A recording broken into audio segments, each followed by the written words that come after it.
안녕하십니까. 쿠키 건강 플러스 건강사회 만들기 토론회입니다.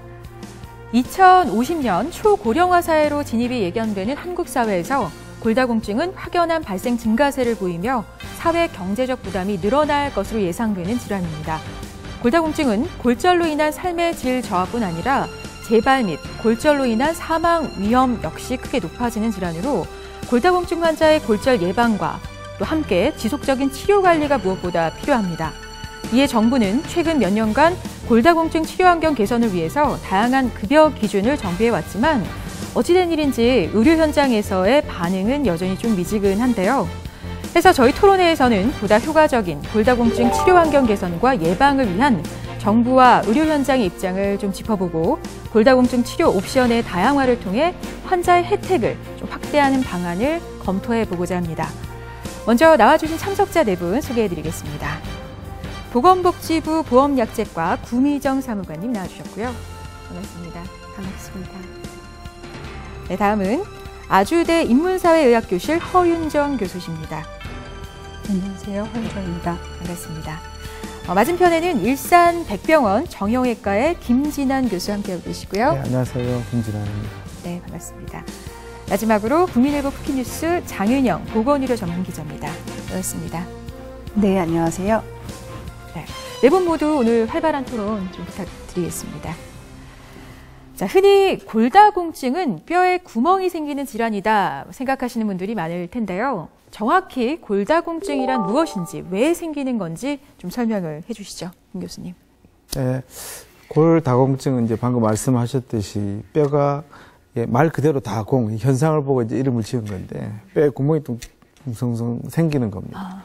그러니까 뼈가 약해져서 골절에 이르게 되는 이제 상태를 이제 말하는 이제 골격계 질환인데 뼈가 이제 약해진다는 게 강도를 뭘로 설명을 하냐면 뼈의 이제 양이겠죠. 뼈가 얼마나 그 뼈에 구성된 양이 있느냐. 그리고 질을 가지고 설명을 합니다.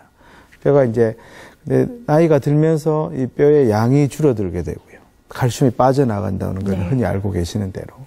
그리고 뼈의 질도 나빠집니다. 왜냐하면 나이가 들수록 뼈를 만들고 또 이게 우리 몸의 뼈는 지금 여기 계신 모든 분들 중 10년 전의 뼈가 그대로 있지 않습니다. 우리 몸의 뼈는 계속 이렇게 교체가 됩니다. 사람은 생물이기 때문에 그 교체율이 굉장히 떨어지게 됩니다. 그러면 골의 질이 약하게 됩니다. 그렇게 돼서 결국은 결과가 무엇인가? 이제 골절이 발생을 하게 되는 게 이제 골다공증의 문제점이 되겠습니다. 아, 그렇군요. 양도 질도 낮아지면서 골절 위험이 높아지는 질환이다라는 말씀이신데, 이제 고령화 시대, 또 뭐 초고령화 시대, 이제 우리 사회가 늙어가고 있는 건 엄연한 현실입니다. 그렇다면 고령화 시대에 들어선 대한민국 국민의 뼈 건강의 실태는 어떠한지 궁금한데요, 장 기자님. 네, 주로 골다공증 같은 경우에는 여성에서 많이 발생을 하는데요. 그 수치를 봤더니 약 13배 정도 많은 것으로 나타났습니다. 우리나라 50대 이상의 여성의 10명 중에 8명, 남성의 10명 중에 5명은 골감소증 또는 골다공증을 갖고 있는 것으로 나타났고요. 특히 이제 급속한 고령화에 따라서 이 골다공증 유병률 역시 증가하고 있고 제가 알기로는 가장 위험한 게 이 골다공증으로 인한 뼈 골절이 굉장히 위험한데 이 역시 가파르게 증가하는 추세입니다. 문제는 이렇게 골절이 되게 되면은 생명을 위협할 수 있다는 점에서 굉장히 주시를 해야 되는 질환으로 알려져 있습니다. 그렇군요. 근데 실제로 뭐 주변을 좀 둘러보면 나이가 든 여성분 중에 이 골다공증 환자가 꽤 많더라고요. 하지만 최근에는 남성이나 젊은 층의 골다공증 환자도 증가 추세라고 하던데 그 이유는 뭘까요, 교수님? 남성도 아까 말씀드린 대로 이렇게 나이가 들면 뼈의 교체율은 떨어지게 됩니다. 그러니까 뭔가를 그 자기 몸에서 만들어내고 그걸 교체하고 이런 게 다 떨어지기 때문에 남성도 당연히 나이가 들면 이게 발생을 하게 됩니다. 그러니까 조금 전에 말씀하셨듯이 이제 고령화 사회가 된다는 거는 우리한테 굉장히 축복받은 일일 수도 있지만 이게 잘 관리가 되지 못해서 즉 사람의 노화 현상을 지금 막을 수는 없습니다. 네. 골다공증을 근본적으로 완전히 막을 수는 없다는 의미가 되겠죠. 그러면 남성도 나이가 들어갈수록 뼈 양이 떨어집니다. 언제부터냐면 70대 여성과 다르게 한 70, 80대가 되면서 급격하게 떨어집니다. 우리나라의 평균 지금 남자분의 평균 수명을 80세 가까이 본다면 네네. 그 아주 말년에 마지막에 골절이 생기면서 사망에 이르게 되는 게 이제 사실인 거죠. 데이터로 보면 그 흔히들 보면 이제 뼈가 부러졌는데 뭘 죽을까 돌아가실까 이렇게 생각을 하는데 그 실제로 고관절이라든지 이런 데가 골절이 되면 사망 확률이 확 올라갑니다. 그래서 정확하게 이제 몇 % 올라간다 이런 것보다는 적어도 다른 사람에 비해서 3배, 4배 이상 사망률이 올라가게 되게 됩니다. 근데 사실은 이렇게 뼈가 부러지는 게 사망 위험까지 연결시키기가 쉽지는 않거든요. 구체적인 데이터가 있는 건 아니고요. 데이터는 있죠. 사망률이 얼마다는 건 있습니다. 그런데 이제 비근하게나마 혹시나 그런 경험 있으시면 가족분들 중에서도 아주 많은 그 연세 있는 부모님, 저희 장인어른도 사실은 골절을 당하시면서 1년을 못 넘기시더라고요. 원래 지병이 있으셨거든요. 네네. 그래서 그때 그런 것에서부터 최소한 이제 골절이 생기면 보통은 이제 남성이 더 사망률이 높으세요. 그걸 조금 설명을 드리면 남성이 뼈도 약해지는데 그냥 뼈만 단순히 약해져서 사람이 사망에 이르지는 않습니다. 뼈가 약해진다는 의미는 이제 나이가 들어서 다른 그 지병도 내과적 질환도 가지고 있고 또 요즘은 더 관심을 많이 불러일으킨 이제 뼈도 약해질 뿐 아니라 근력도 약해지세요. 네. 그걸 근감소증이라고 하는데 그래서 한번 골절이 되면 다시 일어나서 자기가 회복할 수 있는 가능성이 현저히 떨어지게 됩니다. 현저히. 그래서 그 남성이 오히려 골절이 되면 여성보다 사망률이 더 높아요. 그냥 누워서 생활하시게 되면서 그렇죠. 어떤 문제가 생기는 건가요? 그럼 요즘 같으면 병원의 일상적인 어떤 풍경이 골절이 되어서 그럼 이제 의료진도 많이 발달했기 때문에 적절하게 치료를 하고 많은 분들이 요양병원으로 직행을 하시는 경우도 꽤 많습니다. 왜냐하면 옆에서 돌봐드릴 수가 없으니까요.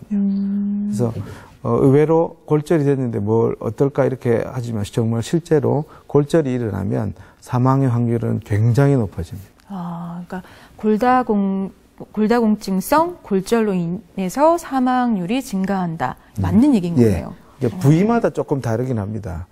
이제 골다공증이 생겨서 골절이 되는 게 딱 정해진 건 아니에요. 비교적 순서가 있어요. 순서. 비교적 순서라고 하는 게 제일 먼저 부러지는 게 이제 5, 60대 여성분들한테 손목. 넘어지면서 짚어서. 손목이나 이렇게 해서 부러지는 게 제일 먼저 오고 척추가 제일 많이 옵니다. 그때. 손목이나 척추가 제일 잘 처음에 생기고 시간이 지나서 70대, 80대를 가면 그 이전에는 이제 환자가 그렇게 다치시기 때문에 정확한 이유를 몰랐는데 그때 골다공증이 심해지면서 고관절이 이제 골절이 되는 게 많습니다. 그리고 어깨뼈라든지 이렇게 골절이 되면서 그 부분들에 대한 심각성이 있는 거죠. 척추는 골절이 돼도 저희가 그 옛날에 어르신들이 그러니까 담 들렸다라고 그런 말씀 들어보신 적이 있나요? 저희가 가만히 보니까 옛날 어른들이 담 들렸다라고 하는 것의 대부분이 척추 골절이세요. 근데 좀 뻐근한 정도로 느끼시는 거예요? 뻐근한 게 아니고 한동안 꼼짝도 못 하고 이렇게 한동안 골절이 일어난지 모르고. 네. 그래서 척추 골절이 지금 이제 통계가 얼마냐 묻는다면 발견되지 않는 통계가 반 이상이라고 봅니다. 그거는 전 세계 통계입니다. 그러니까 3분의 2라는 게 거의 정설인데 옛날에 의료 상황이나 어르신들은 이제 그렇게 끙끙 앓다가 또 회복이 돼요. 그게 금방 척추골절이 한번 생겼다고 다 돌아가시는 건 아니니까. 또 회복이 되었다가 또 담들렸다가 그러면서 반복골절이 되는 게 이제 척추고요. 그렇군요. 그런 현상으로 이렇게 쭉 진행이 되는 것 같습니다. 근데 그럼에도 이 골다공증 가지고 계신 분들 사실 뭐 나이가 들면서 얼굴에 주름 생기듯이 그냥 뼈가 좀 약해지는 정도로 생각하시는 분들이 많은 것 같아요. 그래서 골다공증이 특별히 질환이라거나 또 자기가 환자라는 생각을 별로 못 하시는 것 같은데 그럼에도 이 골다공증 이렇게 주목해야 할 이유가 있다면 어떤 걸까요? 권은지 교수님. 골다공증 교수님께서 설명해 주신 것처럼 사실은 과거의 어르신들께서는 그냥 보편적으로 당연히 안고 가는 그런 질환으로 인식이 많이 됐었어요. 근데 교수님 잠깐 설명하신 것처럼 뼈가 약해져서 고관절 골절 같은 게 바로 오게 되면 이제 그때부터는 주변에 뭐 간병인이라든가 가족의 도움 없이는 움직이질 못하거든요. 간단한 그 어떤 사고나 아니면은 운동하다가 다쳐서 한쪽 다리 이렇게 기부스를 해보시면 한 달간 기부스 했는데 완전히 근육이 빠져나가고 사실은 그 기부스를 딱 풀고 나면 잘 서지도 못하는 예. 그러니까 마찬가지죠. 고관절 골절돼서 움직이지 못하면 바로 이제 근육량이 급격하게 감소하고 또 그로 인해서 삶의 질이 특히 환자의 삶의 질이 굉장히 취약하게 되지 않습니까? 네.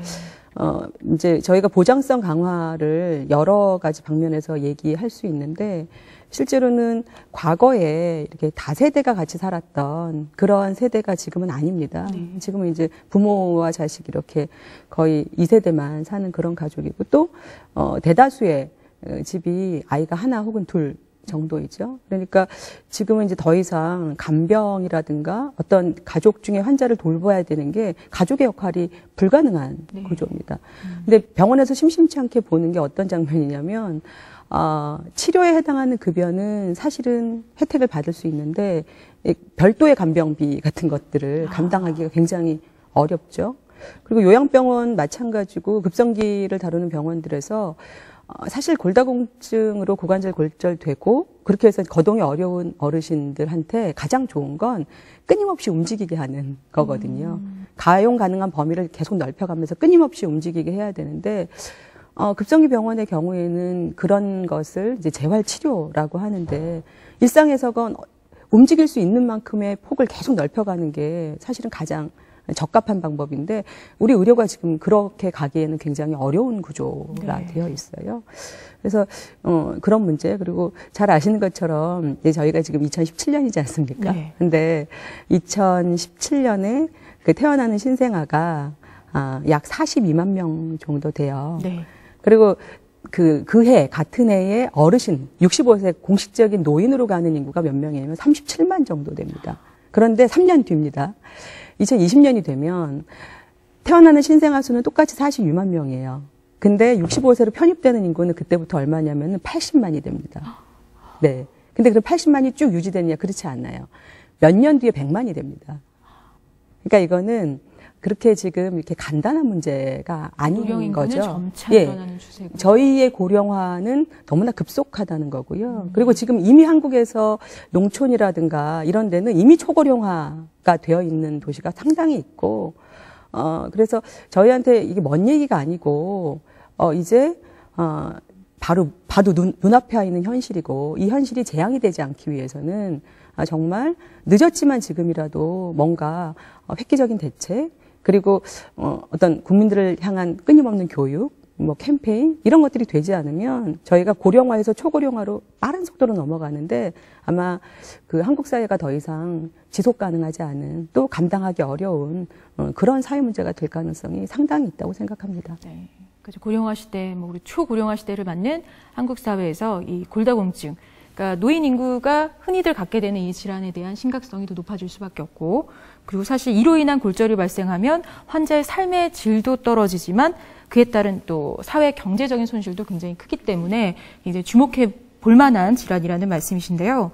지금 사회 경제적 비용 이 부분도 사실 간과할 수는 없어요. 어느 정도 규모로 발생하는지 궁금한데요. 기자 데이터가 있나요? 네, 실제로 골다공증 환자는 계속해서 급증하고 있는데 실제 건보공단 자료를 살펴봤더니 건강보험 진료비 지급자를 기준으로 봤을 때 지난 2008년에 약 61만에서 2013년에 80만까지 증가를 했고요. 매년 5.6%씩 증가하는데 아까 허 교수님께서 말씀하셨다시피 앞으로 이제 초고령화 사회에 진입하면서 이 인구는 노인 인구가 증가함에 따라서 굉장히 그러니까 고령의 골다공증을 갖고 있는 환자는 폭증할 것으로 보고요. 실제로 이제 건강보험 진료비 내에서 봐야 되는데 2008년에 골다공증으로 인한 진료비가 1,404억 정도였는데 2013년에 1,738억 정도로 증가했습니다. 앞으로 이로 인한 진료비 그리고 그 국가의 재정 비용은 점점 증가하지 않을까 싶습니다. 그 골다공증에 들어가는 비용 또한 더욱 늘어나는 추세일 것이다라는 말씀이십니다. 네. 골다공증에 들어가는 비용이 만약에 건강보험 진료비만 생각한다면 저는 굉장히 보수적으로 환산된 금액이라고 생각하고요. 네. 그 골다공증으로 인해서 골절이나 아니면 거동이 불편한 그 노인을 돌봐야 하는 그러한 뭐 간병비라든가 아니면 가족들의 기회비용 이런 것들을 포괄적으로 환산하면 오히려 건강보험공단에서 잡히는 그런 수치는 너무나 보수적으로 잡히는 그런 수치라고 보여지고요. 결국은 이 문제를 우리가 어떤 방식에서 어떤 사회적 합의를 이루고 어떻게 접근할 거냐라고 하는 문제인데 사실은 골다공증 그러니까 한번 특히 이제 고관절 골절 이렇게 되고 나면 여성 환자의 경우에는 굉장히 수치스러운 돌봄을 받아야 돼요. 잘 아시는 것처럼 뭐 심각하게 대소변을 받는다든가 이게 환자 입장에서는 그 어떤 사람 인간의 존엄성 이런 것들이 굉장히 크게 손상이 되고 근데 과거 같으면은 며느리나 자녀들이 돌봤지만 이제는 사실 그게 가능하지 않은 가족 구조를 갖고 있기 때문에 전혀 모르는 간병인이 그거를 돌봐줘야 되는 그런 상황이 됩니다. 결국은 저는 비용이라고 하는 측면도 굉장히 중요하지만 환자의 이 고통이라고 하는 측면에서 그런 고통은 사실은 비용으로 환산되지 않거든요. 그러나 그러한 고통을 겪게 되는 노후는 살아있지만 존엄성이 보장되기 어려운 그런 삶이기 때문에 저희가 그런 고통에 이르기 이전에 훨씬 더 예방과 그런 곳에 더 많이 투자하는 것이 사회적 비용을 떠나서 환자의 고통과 환자 가족의 고통을 덜어주는 그런 방법이 아닐까라는 생각이 듭니다. 네, 제가 덧붙여서 말씀을 드릴 것은 굉장히 좋은 지적을 해주셨는데 이 골다공증만의 문제가 아니라 골다공증으로 인한 2차성 질환들, 골절 등으로 살폈을 때 뭐 장기 요양비나 생산성 손실분을 반영했을 경우에 봤을 때는 1조 166억 원이라는 추정비가 나오고요. 사실 아까 그 기준은 굉장히 보수적으로 잡은 건강보험 내의 골다공증 안에서의 진료를 말씀드리니까 정확히 말씀드리겠습니다. 네. 이 사회 경제적 손실뿐만 아니라 또 환자들의 가족들이 겪는 그 심리적, 정신적 고통까지 생각한다면 간과할 수 없는 질환이라는 생각이 드는데요. 근데 이제 박근혜 정부 들어서 4대 중증 질환에 좀 집중을 함으로써 골다공증을 포함한 만성 질환 보장성은 상대적으로 좀 낮아졌다라는 목소리가 들려옵니다. 이 복지부 내부에서는 어떻게 평가하고 계신지 향후 방향 어떻게 진행될지 좀 궁금한데 설명해 주시죠. 네. 말씀하신 바대로 지금까지 좀 뭐랄까 4대 중증, 일반적으로 4대 중증, 국민 여러분들이 느끼시기에 중증 정말 생명에 치명적이다 이렇게 생각되는 질환에 좀 더 많이 중점을 뒀던 것이 사실입니다. 네, 교수님들이 말씀해 주신 대로 급격히 고령화가 진행되고 있고 아까 기자님은 80만 명 이 정도 환자를 말씀하셨지만 실제로 이게 주로 골다공증이라는 상병을 주상병으로 달고 있는 환자가 한 80만 명 정도로 저도 확인을 했습니다. 근데 이게 골다공증이라는 게 골다공증만 환자가 가지고 있는 게 아니라 여러 다른 주된 질환을 가지고 있으면서 또 골다공증을 가지고 있는 환자들, 그러니까 부상병으로 골다공증을 가지고 있는 환자들까지 포함하면 저희가 집계해본 결과로 2015년 기준으로 240만 명 정도까지 환자가 그렇게 급속히 늘어난다고 저희가 확인을 했습니다. 이게 2011년 정도까지를 봤을 때는 한 210만 명 정도, 네, 한 몇 년 사이에 한 30만 명 정도가 훌쩍 늘어난 셈이 됩니다. 네. 그 정도로 많은 환자들이 실제로 골다공증을 겪고 있고 또 그에 비해서 좀 더 뭐 교수님께서 많은 사회적 비용도 있고 또 오히려 이런 환자들이 골절을 당했을 때 생명에 또 위협도 되는 상황임에도 불구하고 많은 이제 관심이 그만큼 국민적 관심이 많지 않았던 것도 사실이라고 생각합니다. 물론 이건 사회적 관심의 문제이기도 하고 아마 제 주변에도 보면 환자분들도 좀 더 그냥 쉽게 넘기시지 않았나. 본인이 골다공증이라고 진단을 받으셔도 아마 어머님들이 약을 복용하시다가 그냥 자의적으로 중단을 하시는 경우도 많이 있으시고 이런 걸로 알고 있습니다.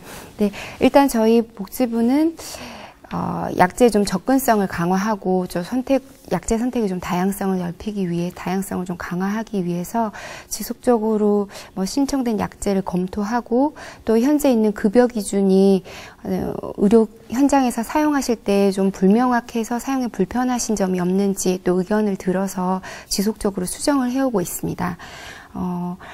13년 같은 경우에는 보면 그동안에 일단 약제를 복용한 환자가 지속적으로 복용을 할 때 이게 보험이 인정이 될 것인가, 이걸 그냥 막연하게 사례별로 인정을 하겠다, 이렇게 해왔던 것을 골밀도 수치가 어느 정도 2.5 지금 T스코어가 마이너스 2.5 이하면 골다공증으로 보는데요. 그 수치가 이제 개선이 없을 때는 지속적으로 투여를 인정한다. 이런 식으로 명확하게 만들어 드렸고요. 그리고 말씀하신 골다공증 골절의 경우에, 골절 환자의 경우에는 한 번 복용 후에 3년 정도까지는 지속적으로 보험 적용을 받으실 수 있도록 이렇게 보험 급여 기준을 개선해 오고 있습니다. 그리고 최근에는 저희가 더 잘 아시겠지만 골다공증 치료제 같은 경우에는 골 흡수 억제제가 있고 또 골 형성 촉진제가 있는데, 그동안에는 주로 이제 골 흡수 억제제 쪽으로 다 급여가 되어 있는 상황이었는데, 작년 말에 이제 좀 오래 걸리긴 했습니다. 06년에 허가를 받아서 작년에 등재됐으니까 꽤 오래 걸렸는데요. 이제 골 형성 촉진제가 새로 급여권에 들어옴으로써 또 다른 많은 환자분들이 혜택을 받으실 수 있을 것으로 기대됩니다.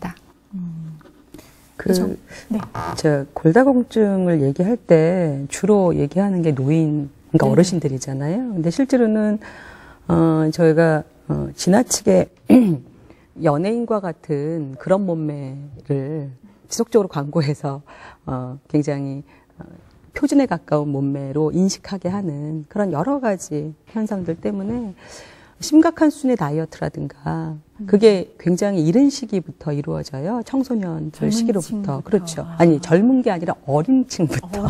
네.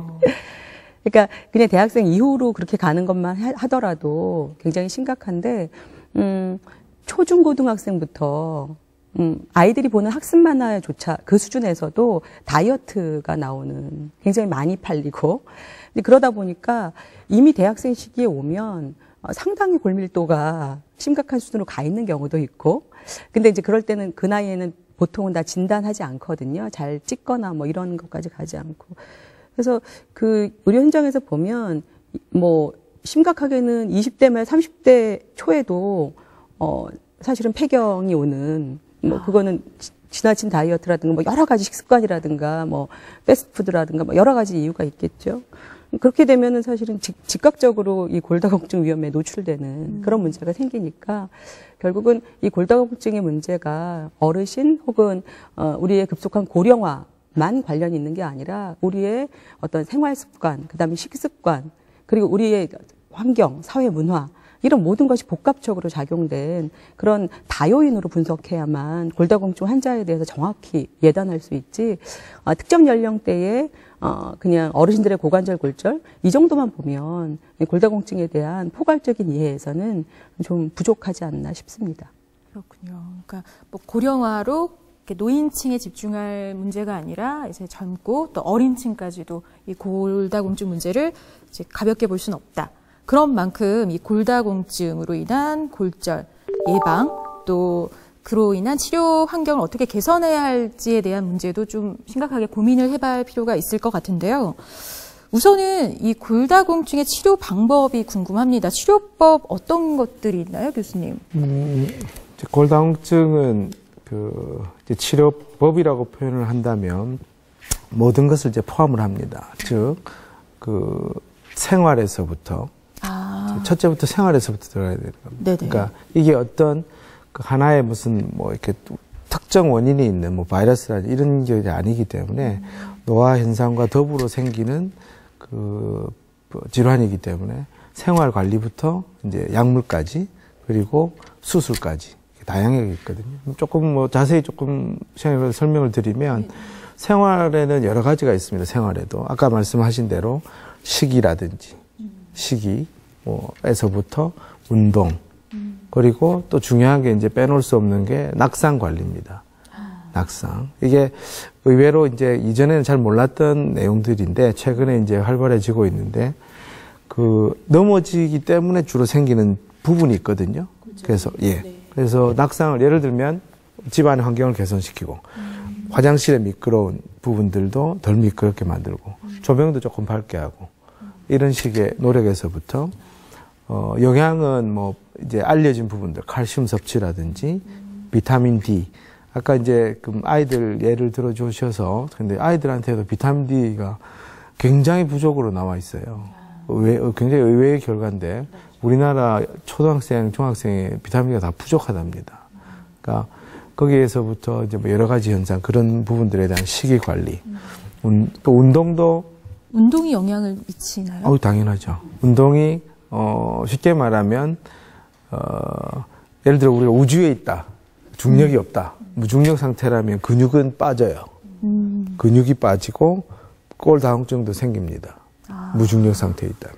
그 말은 적절한 운동, 즉 걷는 것을 포함한 중력이 부하된 어떤 운동 더하기 근력 운동이죠. 저항이 있는 운동, 뭔가 무게가 있는 저항이 있는 운동 반드시 필요하고 거기에 더하면 중심을 잡을 수 있는 능력이 어린아이에 이렇게 넘어져도 금방 이렇게 중심을 잡지만 노인이 될수록 그걸 못 잡기 때문에 그러한 부분들에 대한 운동, 즉 한 발로 선다든지 제일 쉽게 하면 저희 환자분들한테 그렇게 안내를 드리는데 중심을 잡을 수 있는 부분 이런 것에서부터 이게 이제 생활관리에 다 포함이 됩니다.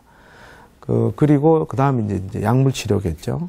약물 치료도 뭐 크게 이제 4가지가 있는데 이게 4가지가 된 이유는 연령대별로 이렇게 있습니다. 그러니까 왜 이제 골다공증이 생기냐 원인에서부터 이제 시작이 되는 건데 결국 골다공증이 노령화가 돼 있고 여성한테 많이 생기는 이유가 그 에스트로겐이라는 여성 호르몬이 뼈를 만들고 그 리모델링하는 교체를 시키는 중요한 요인 중에 하나입니다. 그러니까 남성한테도 여성 호르몬이 조금 있는 거죠. 그걸 할 수 있는. 여성은 폐경이 되면 그게 아시는 대로 급격하게 떨어집니다. 네. 여성 호르몬이니까 폐경이 되니까 여성 호르몬이 있던 게 스톱이 되니까 한 언제까지냐 10년에 걸쳐서 전 생애의 것이 쭉 빠지게 돼 있어요. 네. 10여 년에 걸쳐서. 그 단계에서는 그렇다면 여성 호르몬을 대체를 해줄 수 있는 걸 준다면 골다공증을 우리가 막을 수 있겠다는 거죠. 그렇게 해서 나온 게 여성 호르몬입니다. 여성 호르몬의 문제점은 아시는 대로 다른 부작용이 있어요. 유방암이 생긴다든지 자궁 내막암이 생긴다든지 이런 부작용이 있기 때문에 이런 것들에 대한 부작용을 없애면서 만든 약이 이제 그 Selective Estrogen Receptor Modulator는 SERM이라고 저희들이 썸이라고 부르는데 그러니까 그 나쁜 작용은 빼고 좋은 작용만 활성화시킨 게 그런 약제들입니다. 그거는 그런 원리에 의하면 자연히 비교적 젊은 나이에 쓸 수 있는 약들입니다. 그리고 아까 우리 사무관님도 말씀하셨듯이 비스포스포네이트라고 하는 고릅스 억제제가 사실은 대표 약물입니다. 우리가 의학이 발견한 첫 번째 발견은 굉장히 대표 약물인데 그게 뼈를 이제 조골세포라고 해서 뼈를 이제 칼슘을 빠져나가게 만드는 어떤 세포에 작용을 해서 칼슘이 덜 빠지게 만드는 겁니다. 덜 빠지게. 쉽게 말하면. 그게 이제 많이 각광을 받아서 1차 약제로 거의 다 사용이 됐습니다. 근데 그것도 사실 부작용이 조금 있지만 어쨌든 현재도 그 약간의 부작용이 있음에도 불구하고 1차 약제로 거의 다 사용이 되는 거고요. 아까 말씀 주셨던 이제 골형성 촉진제가 비교적 최근에 이제 쭉 사용이 되고 저희 나라도 이제 작년 말 12월 1일입니다. 저희가 정확히 기억을 합니다. 이게 환자분들한테도 저희가 조금 스톱을 시켰었거든요. 저희가 알기로 말해 이게 한 달에 이런 걸 말씀드려도 모르겠지만 기존에는 비용 부담이 컸던 되게 컸죠. 그래서 그게 이렇게 급여가 되면 환자의 부담이 5분의 1 정도로 줄거든요. 네. 하여튼 그래서 이제 그게 급여화돼서 사용이 되고 있고. 굉장히 희소식이네요. 예. 그 치료 약제는 또 계속 개발이 됩니다. 이게 우리나라만의 문제는 아닙니다. 고령화의 문제도 전 세계의 문제고 그렇죠, 네. 우리나라가 좀 더 심각하다는 거고 골다공증의 문제는 정말로 전 세계의 문제니까요. 네. 그래서 새로운 치료 약제들이 나오고 있고 그 중에 제일 이제 최근에 이제 많이 쓰이고 있는데 외국에 쓰이고 있는 게 이제 랑클단크론 항체라고 해서 모노클로널 안티바디인데 그게 이제 좀 생물학적 제제입니다. 그러니까 예를 들면 이렇게 지금 우리가 뭐 스마트폰을 쓰는 세대라면 옛날 첫 번째 모델 쓰는 분은 여기는 거의 아마 없지 않겠냐 싶습니다. 옛날 모델. 최근에 나온 것들이 사실 강력하기는 강력해요. 그래서 그런 4가지 정도의 어떤 그룹, 해서 지금 약물 치료로 사용이 되고 있고요. 한 가지 더 붙이면 치료 부분이 이제 사실 방대한 내용입니다. 근데 조금 정리를 해서 하나만 더 붙이면 저희 같이 정형외과 의사들한테는 수술적인 작업이 있습니다. 부러졌을 때는 수술을 해야 되는 경우들이 있습니다. 물론 모두 그런 게 아닙니다. 경우 수술 치료 모두 그런 건 아닌데 수술을 해야 되는 경우들이 있습니다. 아까 대표적인 게 고관절 골절. 그 병원에서는 뭐 일상적이지만 이것만큼은 100세 환자도 수술을 합니다. 이것만큼은 권하고 이렇게 하고 왜냐하면 고관절이 부러지면 꼼짝을 못 하세요. 이런 애들이 뭐 편집을 이런 애가 수술을 간혹 옛날에 거부하는 분들이 있으셨어요. 나는 수술 절대로 안 한다. 그래서 옛날에 저희가 한번 그런 애들이 저희가 경험했던 적도 있는데 정확하게 이렇게 한 2달 정도를 견디시다가 돌아가세요. 왜냐하면 가만히 누워있기 때문에 폐렴이 생기고 욕창이 생기고 이런 조금 보기에 참 이렇게 안타까운 과정을 거치면서 이렇게 사망에 이르게 되거든요. 그래서 100세가 넘어도 이것만은 수술하자고 그럽니다.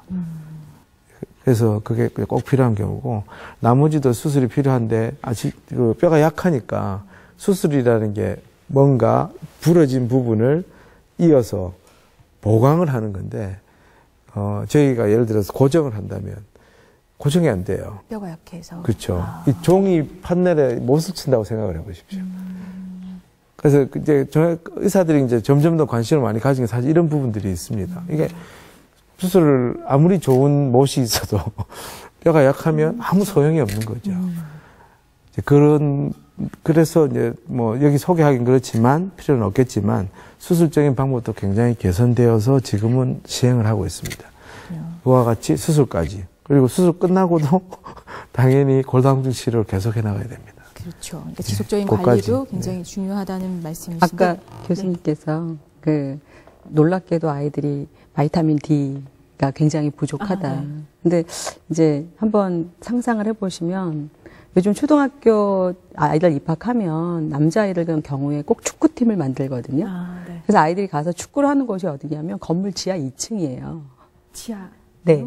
축구교실이라고 하는 데가 햇빛을 받을 수 네, 있는 건물 지하 2층에서 축구교실 합니다. 그러니까 우리가 과거의 아이들이 햇빛에 이 피부를 내보이고 자연스럽게 이렇게 생성하게 되는 기전이 점차 우리의 환경, 여건에서 굉장히 소멸되고 있거든요. 그러니까 운동은 하는데 그 운동을 지하 2층에서 하고 농구교실 당연히 체육관 아래서 하는 거죠. 테니스도 실내에서 하는 걸 더 원하고. 그러니까 이렇게 저희의 운동 방식, 그 다음에 삶의 방식이 다 달라지고 있거든요. 그러니까, 골다공증이라고 하는 게 사실은, 아이들이, 학교 청소년의 경우에 아이들이 규칙적으로 꾸준한 운동을 한다고 하면 사실은 청소년 시기로부터 쭉 건강을 유지할 수 있는 기전이 생기는 그런 방식인데, 저희 이제 중학교 다니는 딸아이가 학교를 들어간 지 한 3개월, 그러니까 한 달 정도 됐는데, 체육 시간마다, 밖에 나가지 못하고 계속 실내 수업. 뭐 이러니까 몸을 비틀고, 결국은 저희가 이 골다공증 문제를 이제 교수님 말씀해 주신 것처럼 환자가 되고 나서 병원에서 치료를 한다라고 하는 거는 가장 고통이 크고 고비용 저효율인 방식인데 어쩔 수 없이 해야 되는 것. 근데 그 인원과 그 고통을 가장 줄이게 하려면 그 이전 훨씬 예방 단계로부터 운동하는 습관. 그리고 저는 그런 생각도 해봤어요. 복지부가 이제 보건이라고 하는 업무와 복지라고 하는 업무가 있거든요. 근데 복지부의 이제 업무 중에 하나가 이 노인에 대한 각종 사업들이 있어요. 근데 이제 노인 이전 단계에 접근해서 뭔가 운동을 하면 뭐 하다못해 건강보험료를 좀 깎아준다든가 이게 생활 습관을 계산하면 뭔가 인센티브를 주는 그러니까 예방 차원의 그렇습니다. 네, 그러니까 본인이 뭔가 움직이면 사실 운동이라는 게 굉장히 중요하거든요. 네네. 그러니까 그런 식의 접근을 하지 않는 한 약은 또 새로운 치료 방법은 계속 개발될 겁니다. 근데 그것은 어쩔 수 없이 해야 되는 것이죠. 네네. 환자가 발생했는데 약을 쓰지 않을 수가 없습니다. 수술도 마찬가지고요. 그런 환자를 최소화하고 결국 환자의 고통을 줄이기 위해서는 예방 단계, 생활 습관 단계, 그다음에 이제 전 부처에 걸쳐서 전 생애 동안 뼈를 튼튼히 하는 그런 여러 가지 그 정책들이 동시다발적으로 이루어지지 않으면 결국은 모든 것이 다 종량제처럼 복지부에 와서 환자가 되고 나서 쓰는 정책, 이것은 그렇게 바람직하지도 않고 또 더 효율적이지도 않다. 네. 예, 그런 생각이 듭니다. 네, 그러니까 국민들의 뼈 건강 문제는 이 고령층에 뭐 국한돼서 생각할 문제가 아니라 예방 차원부터 전 연령에 걸쳐서 좀 노력이 필요하다라는 말씀이신데요. 근데 이제 어쨌든 환자가 된 후에 치료하는 법 부분에서는 우선 생활 습관적인 부분 케어해야 하고 또 의료적으로 도움이 될 수 있는 거는 이제 약물 치료 부분이 기본이 된다라고 할 수 있을 것 같은데요. 아까 이제 좀 정리를 해보자면 말씀하신 약물이 4가지였어요. 비스포스포네이트, 또 선택적 여성 호르몬 수용체 조절제, 뭐 썸제제라고 하는 약물, 또 부갑상선 호르몬, 이게 이제 골 형성을 촉진하는 제제로 지난 12월에 이제 급여로 들어왔다. 그리고 마지막으로 란클 다닐 클론 항체라고 해서 데노수맙 제제인가요? 네, 뭐 이름이 데노수맙. 성분명이. 예. 네네. 요 4가지가 이제 대표적인 치료제인 것 같아요. 실제로 이제 지난 1월에 대한골다공증학회가 발표한 골절을 동반한 골다공증 진료 지침에 보면 이 4가지 약제가 모두 포함이 되어 있습니다. 이렇게 신약들이 진료 지침에 모두 포함이 되면서 골다공증 치료의 변화가 좀 기대가 되기도 하는데요. 각각 그 선택하는 기준은 연령에 따르고 그 환자의 뭐 개인적인 그 상황에 따라 좀 다른 건가요? 그게 이제 하나의 요인인데 단순히 연령 때문만은 연령에 맞는 건 아닙니다. 그러니까 골다공증 약제가 이전에 있었던 게 아까 이제 약칭을 해서 썸이라는 제제와 비스포스포네이트였는데 개발이 아까도 잠깐 설명을 했지만 이게 예전에 골밀도를 이제 얼마나 올리느냐 환자분들이 물어보세요. 그럼 내가 약을 먹으면 골밀도가 확 올라. 이게 참 이렇게 말하기가 그런데 환자분 한 4%, 5% 정도만 올라갑니다. 골밀도가. 그러니까 환자분들이 느끼시기에는 아무런 체감이 없어요. 사실은 그게 이제 골다공증 치료에 어떻게 보면 환자분들의 접근성이 떨어지는 이유일 수도 있는데 골밀도가 눈으로 보여지는 게 또 예, 아니다 보니까 또 개선 효과를 스스로 보기 참 어렵습니다. 네. 그게. 그런데 지금에 나오는 약제들은 이제 골 형성 촉진제 한 10%까지도 가까이 올립니다. 근데 의료진들이나 지금의 골밀도가 좀 올라갔다고 해서 다 막았다고 생각지는 않습니다. 아까 말한 대로 골의 질, 뼈의 질, 양과 질을 제일 처음에 말씀드렸듯이 뼈의 질에 관한 부분도 있고 하기 때문에 그 부분들이 생활 습관 이런 거하고 같이 접목되어서 이제 진행이 되는 건데 약제의 예방 효과는 굉장히 상승된 걸 지금은 이제 우리도 가지게 되었습니다. 그래서 그거는 아까 방금 말씀드린 골밀도도 올리고 하는 부분이 있고 그렇기 때문에 현재까지의 이제 우리의 재정 능력, 사실은 저희도 병원에서 쭉 생활을 있어 보면 뭐 사실 정부만 탓할 수도 없거든요. 우리나라에 가진 재화라는 게 한정이 되어 있기 때문에 뭐 정부에서 다 주고 싶어도 못 해주는 측면이 있을 거라고 생각을 합니다. 근데 그렇기 때문에 이런 조금 개선된 제재들이 현재까지는 조금 2차적으로밖에 쓸 수가 없어서 그러니까 심한 사람한테만 쓰는 거죠. 뭐 그거는 제가 뭐 다른 이유를 붙이지 않더라도 저희가 재정이라는 게 한정이 있다면 일정 부분에서는 또 이해를 할 수도 있는 부분도 있겠지만 그래서 근데 조금 아이러니컬해도 자기가 심해지면 이런 제재를 쓰고 좀 덜할 때는 쓰고 이런 부분이 발생을 하게 된 거죠. 그래서 이제 뭐 지금은 그래서 그런 부분이 작용을 합니다. 즉 환자가 많이 심하다면 그런 형성 촉진제나 또 환자분들도 받아들이기에 골절이 되면 그때서 심각성을 아세요. 이게 내가 정말 말로만 듣던 뼈가 부러졌구나. 그럴 때는 그런 좀 적극적인 제재나 다소 비용이 이전에는 아까 그런 말씀을 하셨으니까 비용이 들더라도 그런 제재를 쓰더라도 저희가 환자분한테 말씀을 드리고 쓸 수가 있었죠. 근데 그런 요인들이 다 작용을 합니다. 즉, 의학적 요인으로만 이걸 설명을 할 수가 없어요. 우리나라 형편상에서는. 근데 기존에 쓰였던 제재에 비해서 이제 새롭게 이렇게 도입되는 약제들이 뭔가 좀 더 좋은 효과적으로 월등하다고 표현해도 좋을 것 같습니다. 그렇죠. 효과 면에서는 상당히 획기적으로 개선된 거죠. 아니 2배 이상 정도 개선 효과가 있는 골밀도를 것이죠. 개선하는 그렇죠. 데 있어서 2배 예, 이상. 예. 아까 교수님께서 이제 굉장히 종합적으로 다 말씀을 해주셔서 근데 한 가지만 더 말씀드리고 싶은 게 이제 생활 습관이라고 했을 때 운동이라든가 그런 얘기도 할 수 있지만 우리 대한민국이 술 권하는 사회잖아요. 네. 예, 음주. 그리고 이제는 더 이상 담배 피는 사람들이 눈치 봐야 되고 더 이상 담배 필 곳이 없는 그런 곳이지만 여전히 흡연 인구가 상당수 존재하고요. 결국은 이렇게 음주와 흡연 같은 그런 식의 자기 생활 습관, 그 다음에 또 간접 흡연에 노출되는 경우는 뭐 말할 것도 없고 그런 것들이 이 골다공증의 직접적인 원인이라기보다는 상당히 부수적인 요인으로 더 악화시키는 그런 요인이 되고 그렇죠. 그리고 그럴 경우에 또 치료를 한다 하더라도 효과도 훨씬 더 더딘. 예.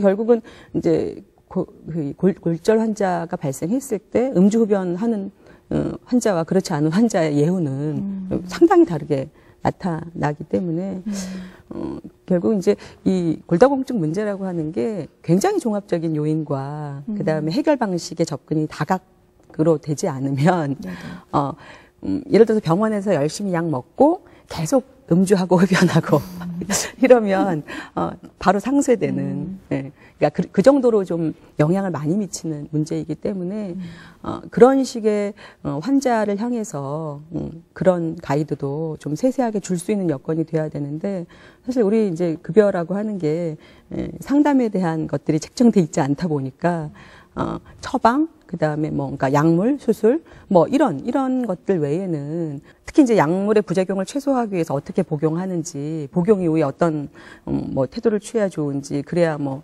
소화라든가 이런 설명을 많이 하다 보면 정작 생활 습관에 대한 설명은 중요하지만 하게 되기가 굉장히 어려운 게 우리 의료 여건이다 보니까 이 환자가 단순히 효과가 좋은 약을 복용하는 것만으로는 골다공증의 효과적인 치료에 접근하기 어렵기 때문에 이제 그런 문제까지를 다 인지하고 그런 문제까지가 개선될 수 있는 그런 사회적 여건, 여기까지를 포괄적으로 접근하는 것이 결국 가장 가성비가 높은 그런 사회 정책이 아닌가 네. 싶습니다. 이렇게 좋은 말씀을 해주셨는데 이제 의학적 문제뿐만이 아니라 아까 이제 쭉 나왔던 것을 제가 좀 덧붙이고 싶은 거는 아까 이제 여러 요인들이 있기 때문에 여러 요인들을 같이 치료해야 된다 하는 부분과 함께 그 사회적 요인에 대해서 조금 얘기를 해주신 거거든요. 음주 흡연 문화라든지. 예, 거기에 지금 그래서 이제 병원에 이제 요 실질의 치료를 담당하는 사람들도 그런 문제들이 조금씩 나아가게 됩니다. 즉, 아까 말씀드린 대로 손목이나 척추가 부러지니까 이분이 나중에 보니까 또 부러져요. 어떤 경우는 약을 복용해도 부러지고. 그러면서 마치 우리가 고혈압이 높으면 이분이 뇌졸중이 생길 거라고 알고 정부가 대처를 하고 있는 게 지금의 그 4대 중증질환에 대한 관리 사업이거든요. 어떻게 보면 골다공증도 이전에는 몰랐지만 최근에는 이제 손목이나 척추가 부러지면 이분은 고관절이 언젠가 부러질 수 있다라는 걸 우리한테 말해주고 있는 겁니다. 나는 20년 후에 고관절이 부러질 사람입니다. 이걸 우리한테 말해주고 있는 거죠. 그렇다면 이분은 관리가 돼야 돼요. 부러졌으니까 골다공증 치료, 아까 말한 생활관리, 그걸 병원에 다 맡길 수는 없습니다. 정말. 이런 제한된 상태에서. 그래서 그 다음에 지금 조금씩 이루어지고 있는 게 이제 프랙처 리하중 서비스라고 해서 선진국들은 조금 해요.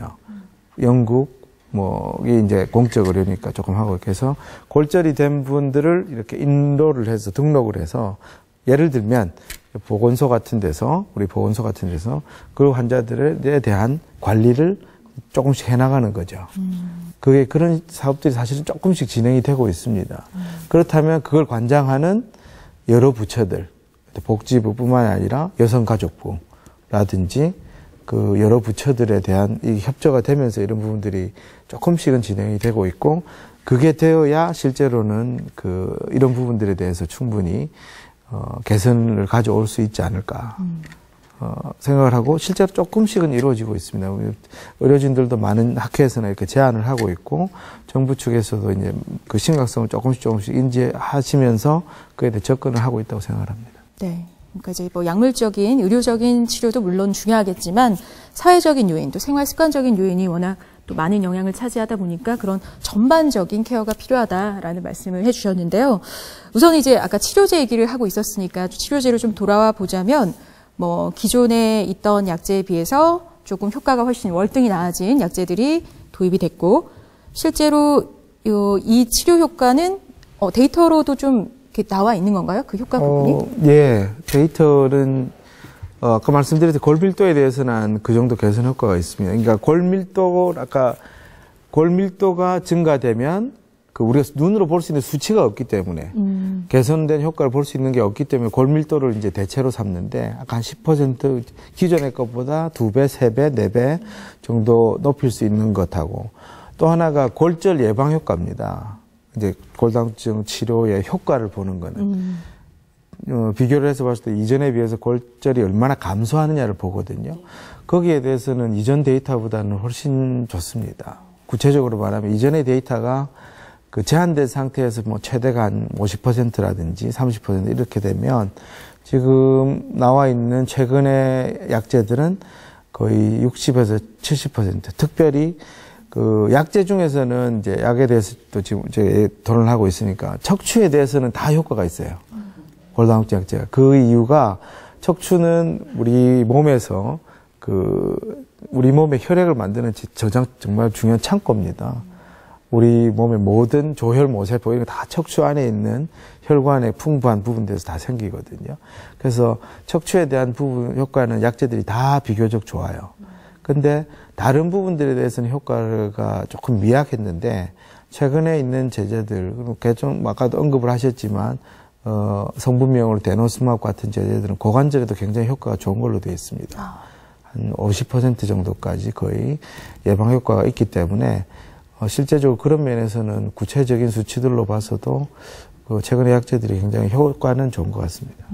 네, 저도 덧붙여서 환자 입장에서 좀 얘기를 드리고 싶은데요. 취재를 요즘 많이 가보면 뭐 방금 이제 의약품에 대해서 한정해서 말씀해 주셔서 거기에 대해서 꼭 말씀드리고 싶은 게 있는데 사실 이 골절 이후의 삶에 대해서는 현격하게 저하되고 이분들이 거의 평생 병상에서 머무를 수밖에 없는 상황들이 많고 그러니까 소위 말해서 뭐 죽음을 기다리라는 의미밖에 안 된다고 생각을 합니다.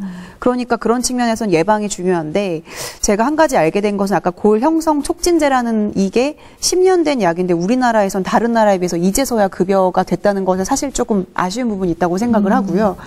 교수님께서 말씀하셨다시피 최근에 나온 좋은 약들 중에 제가 요즘에 어떤 의학계 치료 기전에 놀라운 것들은 주기를 굉장히 천천히, 그러니까 한 6개월에 한 번 정도 주사를 맞아도 내가 관리를 할 수 있는 약들도 많이 나와 있는 걸로 알고 있는데 사실 매일 약을 먹는 것보다 6개월에 한 번씩 주사를 맞을 수 있다면 관리가 어려운 노인들이나 연령이 있는 분들은 저는 개인적으로 선택에 대한 어떤 폭은 넓혀줘야 된다는 생각은 환자 입장에서 훨씬 쉬워진 약제라는 복약을 훨씬 더 순응할 수 있는 기회를 줄 수 있다는 측면에서 사실 우리나라가 OECD에 비해서 뭐 항암제 이슈가 굉장히 지금 뭐 국회에서도 대두되고 있는데 이런 신약, 좋은 신약이 나오는 속도에 비해서 사실 아쉬운 부분은 이제 정부에서 물론 보장성 강화라는 큰 그림은 그리고 있지만 거기에 맞는 속도, 그러니까 급여 속도가 좀 되지 못한다는 아쉬움이 있다는 측면에서 이 골다공증도 사실은 이게 삶의 질의 현격한 저하, 이분이 어떤 생명에 직결된 문제라는 측면에서는 어떤 항암제보다도 더 중요한 이슈가 아닐까 싶습니다. 그런 측면에서는 사실 정부에서 좀 보험 급여나 이런 것들을 좀 더 확대할 수 있는 기회를 주시는 게 어떨까라는 게 환자들의 입장입니다. 그럼 실제로 골다공증 치료약의 약제 보장성 강화 어떻게 추진되어 왔는지 좀 설명해 주시죠. 이제는 아까도 말씀드렸지만 실제로 대부분의 약제는 급여가 되고 있는 상황입니다. 현재 쓰이고 있는 약들은? 그렇게 되어 있는데 말씀하신 대로 기존보다 2배, 3배 효과가 있는 약들은 최근 신약 약들은 이제 골 형성 촉진제 같은 경우도 급여 기준이 상당히 좀 좁은 게 사실이죠. 근데 그거는 뭐 한정된 재원에서 사용을 하다 보면 그렇죠. 저희는 보험 약제가 이제 일단 허가받은 모든 약제가 등재되는 것이 아니라 그 약제가 비용 효과적이라는 입증이 됐을 때 그 평가하에서 그 기준 하에서 등재가 되고 보험이 적용이 되는 거기 때문에 평가하고 있는 저희도 하나의 질환이 아니라 모든 질환에 이제 이 건강 한정된 재원이라는 것을 다 같이 쓰고 있는 상황이라 그걸 하나의 기준으로 삼고 약제를 등재하고 사용하실 수 있게 기준을 만들고 있는 상황입니다. 그래서 이게 골다공증이기 때문에 오늘 여기에 이슈가 됐기 때문에 여기가 좀 더 이렇게 하겠다 이런 식으로 이제 저희가 말씀을 드릴 수 있는 상황은 아닌 거고요. 이제 근데 이제 저희 입장을 말씀을 드리면 실제 2배, 3배 이렇게 효과가 있는 건 사실인데 약값은 2배, 3배를 넘어서거든요. 혁신적인 약일수록 훨씬 고가이고 그래서 저희가 비용 효과성을 볼 때 그 비용 효과성을 맞추기가 입증하기가 쉽지 않습니다. 저희가 이 정도면 이 정도 효과에 이 정도의 약값을 보험 재정에서 지출하는 게 타당하다라는 결론을 내기가 쉽지 않은 게 사실입니다. 그럴수록 이제 급여 기준을 등재를 하려고 하다 보니 급여 기준이 좁아지고 정말 필요한 환자를 다시 고르게 되고 이렇게 되는 게 사실이거든요. 그래서 이제 시간이 지나면서 점점 이제 약값이 내려가면서 급여 기준이 조금 더 확대되고 이렇게 되는 상황이라 저희도 그 부분에 대해서는 안타깝게 생각을 하긴 하는데 일단 데노스맙 같은 경우에는 지금 급여 평가가 진행 중에 있는 상황입니다. 14년 9월에 식약처 허가를 받았고 저희가 급여 등재는 제약사의 신청에 기반을 하고 있기 때문에 16년 9월에 제약사가 급여 신청을 한 상황이고 그래서 지금 한참 평가를 진행하고 있습니다. 네, 그래서 이거를 지금 당장에 앞으로 어떻게 될 것이다라고 말씀을 드리기는 좀 어려운 상황입니다. 그래서 여러 가지 이런 부분에 대해서 항상 고민을 하고 있는데 오늘은 교수님들께서 워낙 약제 뿐만이 아니라 여러 가지 생활적인 측면에서 같이 노력을 해야 되고 또 보건복지부 내에서도 보험뿐만이 아니라 여러 다른 부분에서 같이 함께 관리가 돼야 된다라는 여러 가지 또 대안을 함께 제시를 해주셨으니까 그 부분도 함께 고민하도록 하겠습니다. 장 기자님이 말씀하신 것처럼 환자가 복용하는 약에 있어서 심각한 부작용이 있거나 아니면 적응증이 현격하게 감소할 때 선택 가능한 대안으로 되는 기전이 그러니까 100% 열거나 100% 닫거나가 아니라 일정 정도는 열어놔야 된다는 생각을 합니다. 근데 그거 아울러 말씀드린 것처럼 보다 더 열심히 극복을 위해서 노력하는, 예를 들어서 흡연하다가 금연을 했다던가 아니면 음주량을 줄였다던가 아니면 운동량을 늘렸다던가 이렇게 개인의 어떤 골다공증 극복을 위한 그런 개인의 노력이 반영돼서 급여의 선택권이 더 넓어진다든가 그런 차별적인 기전이 얼마든지 자치단체 수준에서는 충분히 가능한 기전들이 많이 있기 때문에 그런 고민들까지 필요하다고 보고요. 오늘 논의가 안 나온 것 중에 하나가 뭐냐면 재활입니다. 재활. 예. 그러니까 그게 포괄적으로 말하면 환자의 그냥 운동인데 이미 고관절 골절이 왔거나 아니면 골다공증으로 인해서 상당 부분 진행돼서 수술을 하고 난 이후에 사실 수술 이후에 환자의 삶의 질이라고 하는 건 너무나 많이 굉장히 피폐해지기 때문에 아주 적극적인 그 재활로부터 일상적인 재활이 더 활성화되지 않으면 약을 아무리 복용을 해도 그다음에 수술을 아무리 훌륭하게 해도 그 환자는 일상의 삶으로 돌아가기가 굉장히 어렵습니다. 근데 우리는 아시다시피 이 재활 쪽의 급여나 아니면 재활 쪽의 치료가 의학의 수준과 우리 의료 환경의 변화에 턱없이 못 미치는 그런 부분이 있어서 이제 사실은 교통사고 사망률도 높지만 교통사고로 인한 근골격계라든가 그다음에 이런 모든 것들이 다 재활 인프라가 강화돼야만 활성화될 수 있거든요. 근데 이제 골다공증 결국은 치료와 그다음에 수술 이후 그다음에 그 골절 환자 이 모든 것이 적극적인 치료 기전이 더 확대되는 그런 방식으로 가야만 골다공증 치료의 예후도 더 좋을 뿐만 아니라 환자나 환자 가족의 삶의 질이 훨씬 더 나아지는 그런 기전이 된다고 생각을 합니다. 네, 저도 굉장히 좋은 말씀 해주셨는데 그 약물 사실 좋은 약들이 나왔을 때 사실 일본이나 이런 경우에는 사실 바로 급여 등재가 되거든요.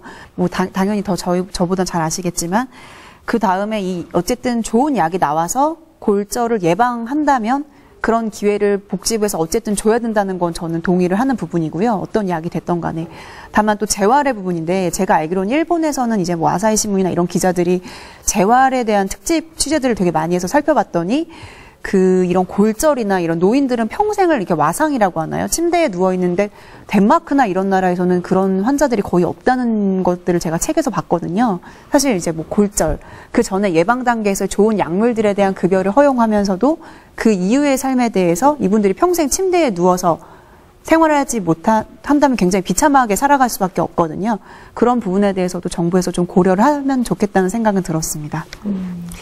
그 급여 한 가지 말씀을 드리고 싶은 게 있는데, 뭐 급여에 대해서 이제 훨씬 더 저는 유하게 말을 하는 사람인 것 같은데 훨씬 더 강경하게 말씀하시는 분이 사실 많으세요. 근데 아무리 그렇게 놓고 골다공증 같은 경우에 조금 갸우뚱했던 거는 이제 고령성 척춘제도 마찬가지고 이 골다공증의 문제점이 이게 처음에 조금 다 나오진 않았지만 인지율이 낮다는 거고 하고 치료율이 낮다는 거예요. 이게 암이라고 하면 누구나 다 좀 더 적극적인 치료에 임하고 이러는데 골다공증은 치료율도 낮고 인지율도 낮습니다. 그래서 사실은 제가 한번 그걸 본 적이 있는데 어떤 약제를 급여화한다고 해서 경제성 평가를 하더라도 실제로 예를 들어서 뭐 100억이 들 거라고 예상을 해도 워낙 치료율이 낮아서 그만큼 들지를 않는 것 같아요. 그거 한번 조사를 해보시면 나올 겁니다. 그래서 실제로 그렇게까지 누가 약을 먹고 싶어 하고 누가 주사를 막 맞고 싶어 하겠습니까? 어느 사람이 뭐 그렇지 않을까요? 노인분도 주사 막 맞고 싶어 하잖아요. 싫어해요, 다. 그렇죠. 그럼에도 불구하고 맞아야 되는 것에 대한 필요를 느끼기 때문에 맞거든요. 그래서 너무 그런 면에서는 다른 약제와 조금 다르다고 표현하면 좀 그렇지만 그런 면에서는 조금 열어도 실제로 경제에 그만큼 들지는 않는 것 같아요. 그래서 조금 그런 면도 그 특수성이 있다라고 할 수 있을 것 같습니다. 네, 그거는 확인이 필요한 것 같아요. 왜냐하면 우리의 연구의 어떤 트렌드 같은 게 굉장히 보건의료 쪽도 약간 좀 이렇게 경향성이 있는 것 같아요. 외국의 연구들을 보면 똑같은 약제를 처방했는데 어떤 환자들은 왜 잘 복용하고 어떤 환자들은 왜 덜 복용하는지 이런 식의 접근이 굉장히 다차원적으로 많이 있어요. 연구가. 그리고 의사의 어떤 태도가 환자들에게 더 수용성을 높이는지. 그러니까 이런 기전들을 확인하지 않고 급여를 10% 하느냐 100% 하느냐. 그다음에 급여의 속도를 얼마나 높이느냐. 단순히 이 기전 가지고는 저희가 이제 만성질환 카테고리에 들어가는 그런 질환들은 사실은 해결 방법이 없습니다. 백약이 무효고 요즘 아이들 얘기로 노답입니다. 노답. 답이 나올 수가 없어요. 그러니까 저희는 이제 골다공증을 비롯해서 뭐 당뇨라든가 하여간 고혈압이라든가 지속적으로 그 환자가 눈에 띄게가 아니라 정말 전면적으로 급속하게 늘어나고 있지 않습니까? 그리고 또 더군다나 그런 환자들은 나이가 들면 다 중복 질환으로 상당한 어떤 그 후유증에 시달리게 되는데요. 우리 골다공증 이 문제를 약제 개선, 급여 등재, 급여의 속도 이것뿐만이 아니라 정말 재활 문제라든가 또 그 이전의 예방이라든가 그 다음에 의사와 환자의 어떤 신뢰 관계라든가 이렇게 다양한 기전에서 환자를 어떻게 설득하고 어떻게 복약 지도를 하면 또 어떻게 처방을 하면 환자가 더 수용성이 높고 예후가 더 좋은지 이런 것들을 좀 더 면밀히 살펴봐야 될 것 같습니다. 그러니까 다양한 기전의 노력도 필요하다라는 말씀이신데 아무래도 뭐 교수님은 이제 우리 현장의 목소리를 좀 대변해 주신 것 같아요. 그러니까 기존 약제들이 아무래도 복약 수능도가 좀 떨어지는 부분들 그리고 실제로 좀 처방을 하기 어려운 환자들도 있다고 들었거든요. 예를 들면 위장 장애가 있다든지. 그럼요. 이게 약이 사실 어느 게 좋은 약이냐 어떻게 이해를 하실지 모르겠지만 진짜 이렇게 저희들도 의료 현장에서 이렇게 보면 효과가 있고 부작용이 없어야 돼요. 그 약의 핵심입니다. 그런 약만큼 좋은 약이 없습니다. 이게 부작용이 있거든요. 그 약이라는 게. 그래서 사람들이 저라도 먹지 않겠습니다. 부작용이 있으면 그 약을 왜 먹겠습니까? 그래서 기존의 약들이 좀 가지고 있는 부작용들이 이제 수능도를 사실 낮추는 측면이 많습니다. 이게 예를 들어 한 가지만 말씀을 드리면 비스포스포네이트가 굉장히 획기적이고 좋은 약물이면은 틀림없습니다만 이게 흡수율이 낮아요. 환자분들 다른 몰라주셔서 그러는데 흡수율이 낮기 때문에 공복에 먹는 겁니다. 공복에 아침에 공복에 흡수가 안 되니까 물하고 많이 마시고 그 위에 부담이 있으니까 다른 거하고 결합을 해버리면 예를 들어 커피도 못 드시게 해요. 이게 이 약의 성분이 다른 거하고 결합을 해버리면 흡수가 안 되니까. 그래서 1시간 동안 눕지 않게 하고 이런 룰을 지키면서 약을 복용을 합니다. 그러니까 이게 그러니까 더더욱 좀 예, 그렇죠. 복용 수능도가 떨어지고 수능도가 떨어지는 중간에 약제 복용을 좀 자의적으로 중단하시는 경우도 있겠네요. 그럼요. 대부분 그걸 통계도 있습니다. 이게 끝까지 예를 들어 아까 복집에서 3년을 이제 허가를 해줬는데 3년을 먹는 사람이 없습니다. 3년을 꾸준히 드시는 분이 없고 1년 만에 거의 끝나요. 근데 이게 만성질환 개념이기 때문에 꾸준히 복용하시는 게 중요한 거 아닙니까? 그렇죠. 그러니까 3년을 복용해도 효과가 있을까 말까 한데 1년 정도 복용하고 수능도가 떨어지니까. 근데 저라도 참 권유하기가 어려운 것 같아요. 아니, 내가 속이 불편하다, 약을 먹으니까. 그 약을 어떻게 먹으라고 그러지? 의료 현장에서는 그럼 이런 부분을 조금 좀 이렇게 보완할 수 있는 걸로는 뭐 이렇게 좀 권고하는 약제가 있으십니까? 권하는? 아니, 뭐, 약이라면 아까 말씀드린 대로 좋은 제재들이나 주사로 바꾸든지. 주사를, 근데 주사에 또 부작용이 있는 분도 있겠죠? 네네. 그러면 이제 아주 간단한 약으로 복용한다든지. 최소한으로 한다면 우리가 아주 최소한의 치료를 하는 거죠. 칼슘이나 비타민 D. 그게 기본 요소거든요. 뭐, 그것만 복용을 하게 한다든지. 그래서 자선책을 찾긴 합니다만 어쨌든 수능도가 그 이유로 많이 떨어지는 거죠. 그러니까 환자의 상태에 따라서 이제 여러 약제를 조금 상황에 맞춰서 이렇게 권해 주시는데 그러기 위해서는 이 치료 선택 그 옵션들이 좀 다 급여권 안으로 들어와서 환자에게 언제든지 권할 수 있는 상황인 게 가장 좋은 바람직한 모양일 것 같긴 한데요. 그런 면에서 이 지금 그 신약 부분이 급여화 안 된 부분에 대한 좀 환자들의 요구가 있다고 하던데. 네, 뭐 사실 여러 치료제, 제가 뭐 치료제는 전문가는 아니지만 다만 제가 이런 아까 사무관님이 말씀하셨다시피 뭐 우리나라가 건강보험 재정에 한계가 있다고 하지만 사실 언론에서는 건강보험은 흑자다. 이런 이슈들이 사실은 나오고 있지만 물론 이제 고령화 사회를 전제로 했을 때 앞으로 이제 지출될 그 재정에 대한 소유를 생각하면 당연히 어느 정도 재정을 이렇게 비축하는 거는 필요하지만 아직까지는 어쨌든 그러면은 이분들은 죽어야 되냐 이렇게 생각하실 수 있는 각 영역의 질환들이 많거든요. 그중에 골다공증성 골절이나 뭐 골다공증 질환도 마찬가지라고 생각을 하고 사실 뭐 OECD에서 우리나라가 뭐 어떤 신약이 국내에 들어와서 항암 신약 항암제 한도에 대한 통계인데 급여가 되기까지 상당히 오랜 시간이 걸리는데 우리나라가 뭐 오바마 케어다 뭐 선진 국가라고는 하지만 여전히 의료비에서 뭐 스마트폰을 쓸 것이냐 아니면 그 전에 기종을 쓸 것이냐면 당연히 스마트폰을 써야 되는데 좋은 기전이나 이런 부작용이 없는 약제들이 나오고 특히 아까 말씀하신 것 중에 생물학적 제제 같은 경우에는 제가 취재한 바로는 최근에 굉장히 이슈가 되고 있는 제제들이 또 생물학적 제제고 뭐 류마티스 관절염이나 다른 질환들에서도 굉장히 트렌드가 되고 있는 좋은 약제임에도 불구하고 게다가 사실 제가 또 놀라운 것은 조울증이나 이런 정신질환에서도 6개월에 한 번씩 치료제 주사만 복용하면 이렇게 유지할 수 있는 주사제들도 나왔다고 하더라고요. 그런 측면에서 만약에 저희 부모님이 골다공증성 골절을 이제 앓으시는데 6개월에 한 번짜리 뭐 아니면 1년에 한 번짜리 또는 매일 약을 복용하는데 부작용이 좀 있다 이러면 선택할 수 있는 기회는 각 이제 의사의 처방에 따라서 이루어질 텐데 그런 기회의 측면에서 조금 더 효과가 좋은 약을 받지 못한다면 사실 그건 굉장히 국민에게도 굉장히 큰 재정적인 좀 여러 가지 시간적인 낭비가 아닐까 싶고요. 그런 측면에서 좀 길게 말씀드렸고 마지막 한 가지는 그렇다면 우리나라 말고 해외의 상황은 어떠냐를 봤을 때 사실 호주나 미국, 일본 등에서도 이미 아까 말씀드린 뭐 최근의 제재들이 이미 사용되고 있고요. 비스포스네이트가 아닌 최근 아까 주사제 약제나 이런 것들은 데노스밤이라고 하죠. 이 데노스밤은 실제로 지금도 계속해서 처방이 되고 있는데 우리나라에서 아직 급여권에 들어오지 못해서 환자들이 모르고 이제 의사분이 또 처방을 적극 권장해 주실 수 있는 선택 기회가 좀 주어져야 된다는 부분에서는 아쉬움이 있지 않을까라는 생각이 듭니다. 네. 해외에서는 이미 이제 일반적인 일자 약제로 사용이 되고 있다라는 거군요. 네.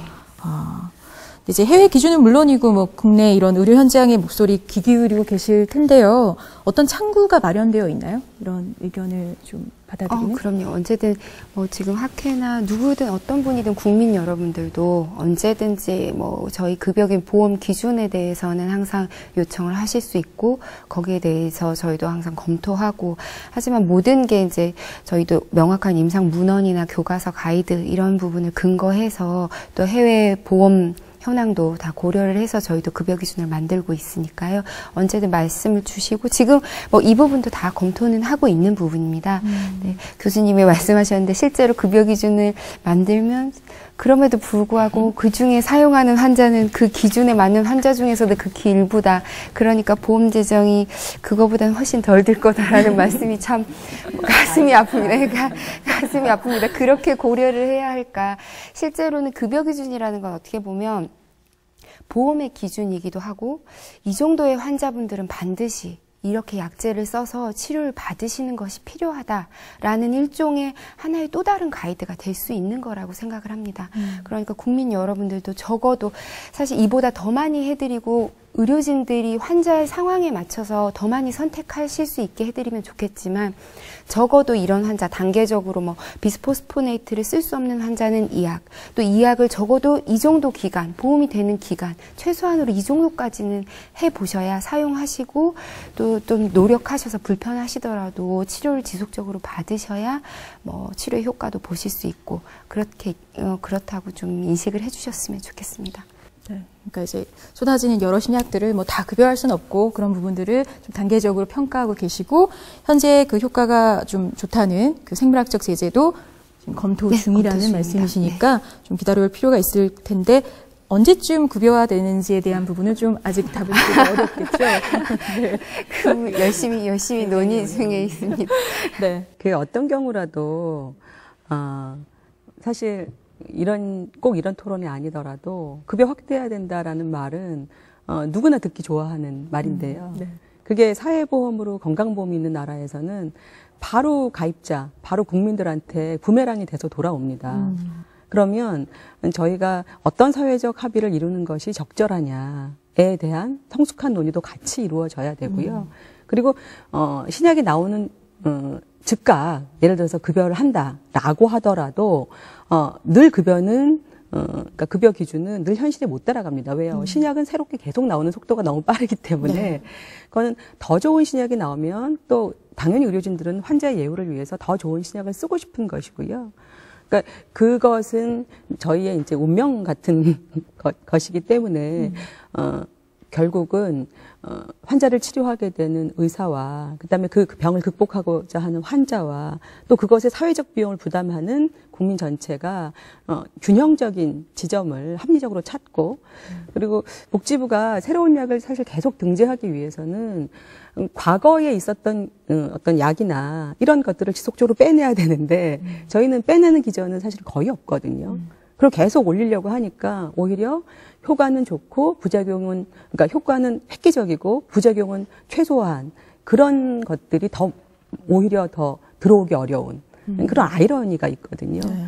그러니까 이런 급여라고 하는 게 그냥 단순히 늘리자라고 하는 것은 가능하지 않으니 좀 더 합리적으로 과거에 효과도 적고 부작용도 큰 그런 것들은 좀 자꾸 빼주고 그렇지 않은 신약들은 보다 획기적으로 속도를 높여주고 하는 그런 정책을 위한 사회적 합의 이런 것도 좀 지속적으로 마련하는 것이 더 필요할 것 같습니다. 네. 자, 지금까지 골다공증 치료 환경 개선을 위한 방안으로 신약의 급여 상황 이런 이야기를 함께 나눠봤는데요. 이외에 골다공증 예방을 좀 현실화하기 위해 필요한 부분 없을까요? 이 부분 좀 얘기 나눠봤으면 좋겠습니다. 예방을 위해 필요한 부분. FLS라고 해서 대한골대사학회에서 나온 이야기를 좀 전하고 싶은데요. FLS. 네, 선진국에서는 골다공증으로 인한 골절에 이제 사회적 부담이 높기 때문에 어떤 이 중증의 골다공증의 예방을 위한 그리고 또 지속적 사회 관리를 포함한 어떤 가이드라인이라고 하는 게 있는데 이게 FLS라고 하는 게 있다는데 이게 학회에서 좀 자료를 제가 조사를 했거든요. 그래서 사실 국내에는 어떤 지역 단위 프로그램들의 일관성이 좀 부족해 보이는데 여기서는 예방 교육 이후의 진단 그리고 치료 재활까지 한 번에 할 수 있는 시스템을 좀 도입하자 뭐 이런 얘기들이 공론화가 되고 있다고 하더라고요. 그래서 지속적 환자 관리를 위해서 예방부터 재활까지 이렇게 통합적으로 뭐 원스톱 관리를 할 수 있는 제도적 장치가 마련되면 어떨까 싶습니다. 이제 그 부분이 아까 잠깐 나왔던 이제 프랙처 리해과정 서비스라는 FLS 그거거든요. 근데 그게 지금은 학회에서나 그 재활을 하시는 분들한테도 굉장히 지금 많은 건의를 하고 있습니다. 근데 그 부분을 하나 예를 들어 설명을 드리면 그럼 그걸 하면 구체적으로 그 뭐가 필요하느냐 그러면 그것을 전담하실 수 있는 보건소 혹은 그 특정 기관의 코디네이터라고 하는 분들이 이제 주로 이제 뭐 간호사가 분들이 맡을 수도 있고 하는 그런 걸 전담하는 분들이 계셔야 돼요. 그러면 병원이나 의료진들이 이분은 이제 고관절 골절이 발생을 해서 이렇게 치료를 했다. 아까 말씀하신 그래서 그 부분 환자에 대한 뭐 정보라든지 이거를 등록을 하게 되는 거죠. 그러면 그에 대해서 재활과 이런 것들을 쭉 해나가는 개념의 그 제도입니다. 네. 여기 이제 우리 예정이라는 말이 이제 연결한다는 뜻인데 불어인가 봐요. 그래서 그렇게 연결하는 사회적 시스템을 구축을 하자.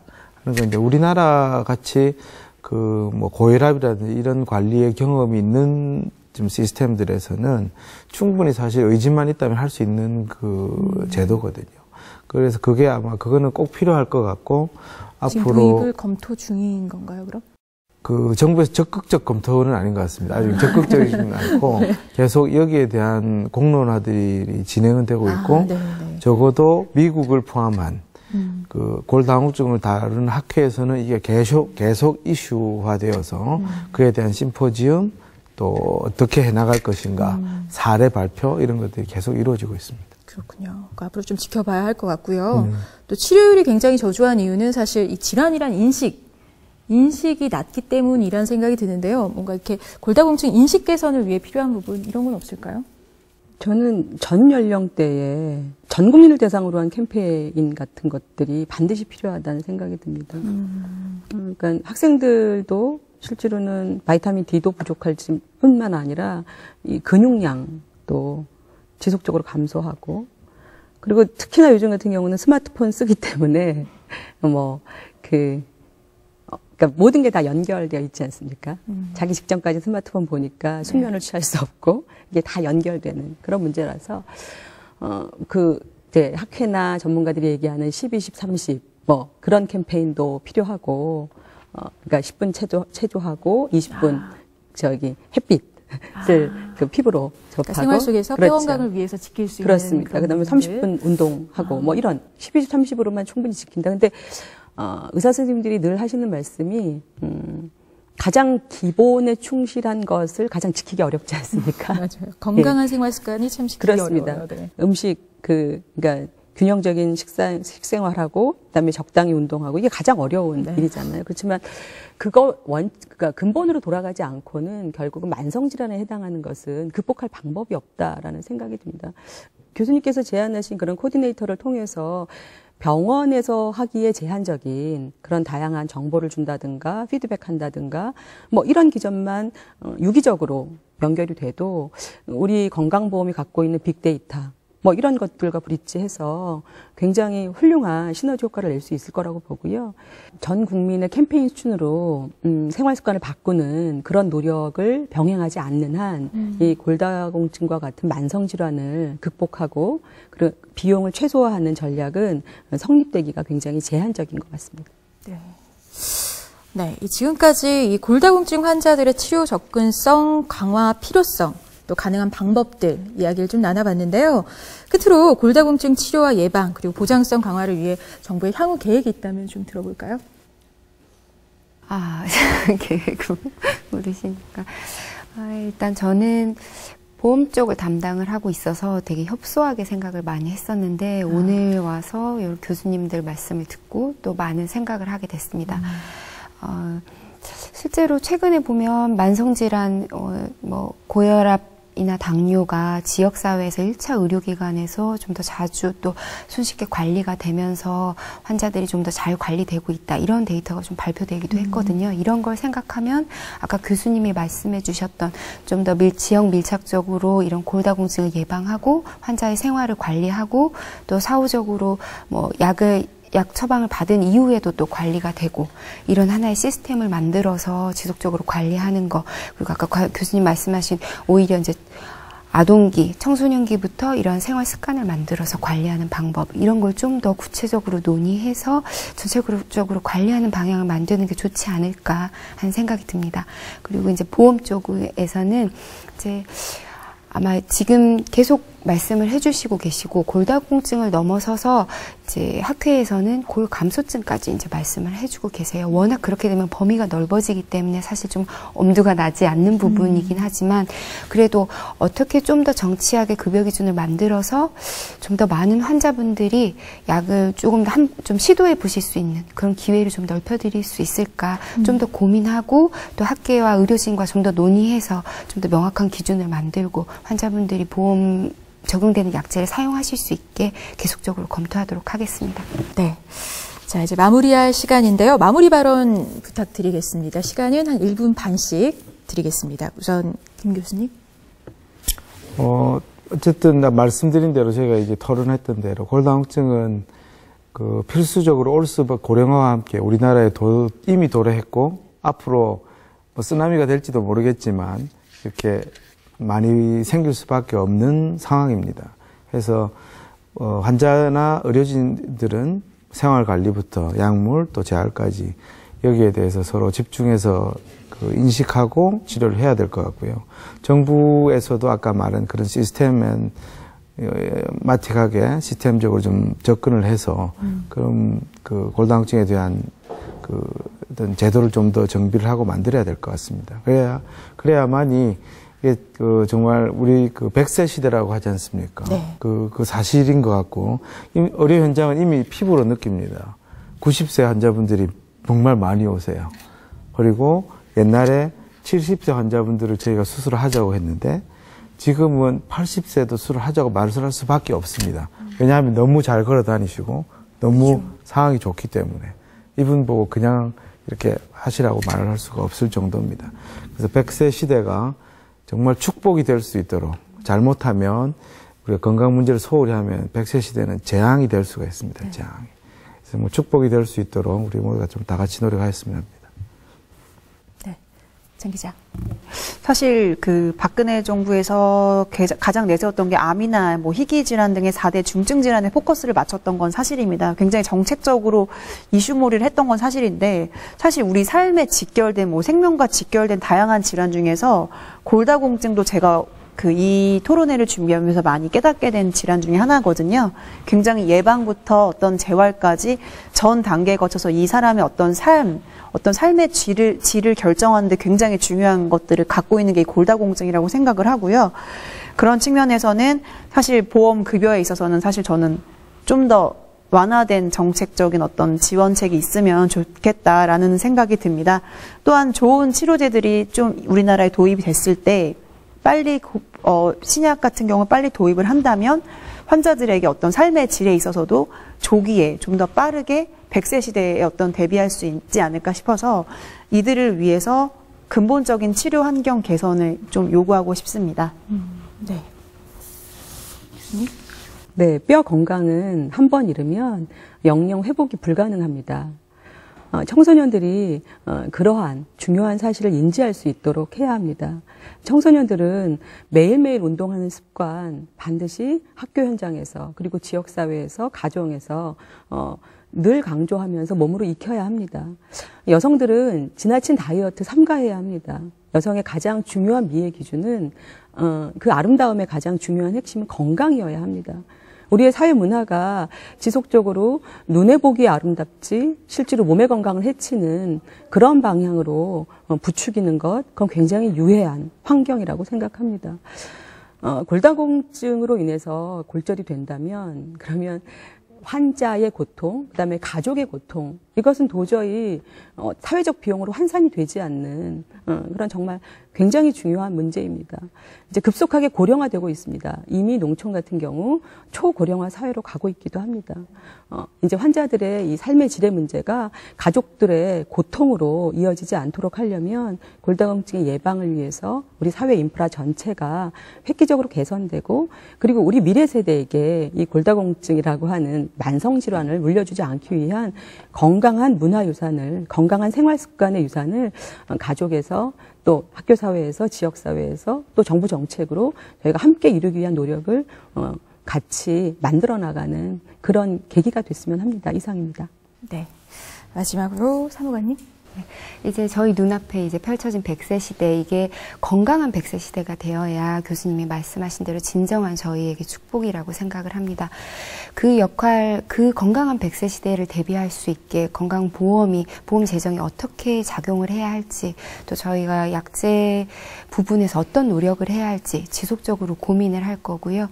또 국민 여러분들 건강을 지키시는 데 도움이 되도록 하겠습니다. 또 의료 현장에서 또 교수님들이 또 가지고 계신 여러 가지 아이디어들 그리고 여러 가지 건의사항을 적극 저희에게 주시면 저희도 수렴을 하고 또 사회의 요구들 적극적으로 수렴을 해서 건강보험이 거기에 발맞춰 나갈 수 있도록 적극적으로 개선해 나가도록 하겠습니다. 오늘 감사드립니다. 네 분 이야기 잘 들었습니다. 오늘 토론회에서는 보다 효과적으로 골다공증 치료 환경을 개선하고 또 예방할 수 있는 다양한 방안들에 대해서 검토를 해봤는데요. 오늘 오후간 이야기들이 정부의 향후 정책 방향에 좀 긍정적인 영향을 미칠 수 있기를 기대드립니다. 네, 이상 토론 마치겠습니다. 토론자 여러분 그리고 끝까지 시청해주신 여러분 고맙습니다.